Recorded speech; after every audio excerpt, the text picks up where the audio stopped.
knew tasering a police officer at a school board meeting could lead to setting a man's face on fire, getting kidnapped, and landing in a high-stakes gas station shootout all in less than 24 hours?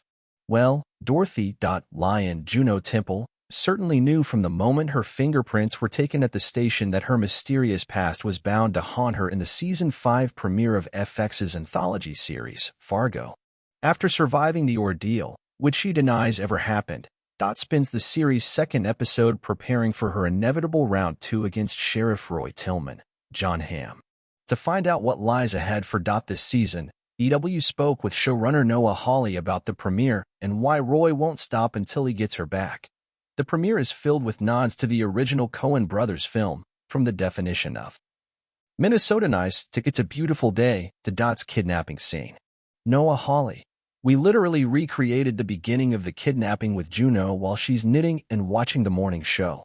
We designed the house not to be the same, but to have the same points of view of the porch outside and the guy coming up, and it was really, I must say, after 41 hours in Fargo, it was kind of amazing to be behind the camera and filming a scene from the movie. It raises the hairs on the back of your neck to be standing on some of those sets and feeling like I'm in the movie. How did you balance keeping the essence of the original film when developing this season of Fargo? I really wanted to riff on the movie in a way. Bill Macy is a major character in the movie. Steve Buscemi and Peter Stormare are major characters in the movie. Father-in-law, major character in the movie. Wife? Not so much. And I thought that was an interesting opportunity to say, okay, well, let's put the audience in a position where they're watching something they've seen before, and then their brains are going to tell them what happens next, but we're going to do a different version of that. And the story is actually the story of the wife.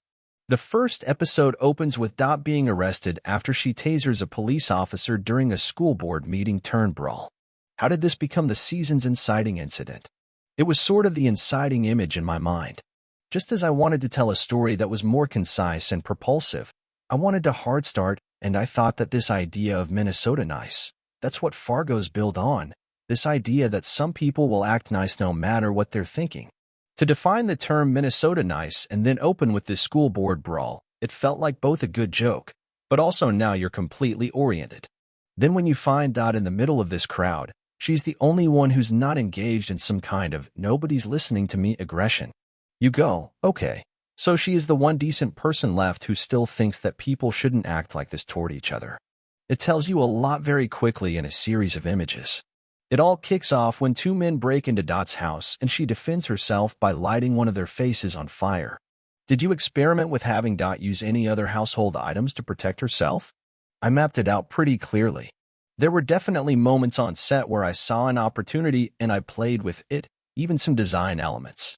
Dot's described as a tiger, and I wanted this reveal that one wall of her bedroom is this jungle mural that's almost hiding the pocket door to the bathroom that she's hiding behind, and she comes out and she's ferocious like a tiger. Then when she's finally captured, she's in the kitchen and the wallpaper she's standing in front of is these bars. She's gone from the jungle to the jail. These kinds of elements are a nice discovery from walking the space and talking through the sequences, and things that most people in the audience might never notice or realize, but I think, subconsciously, they have an impact.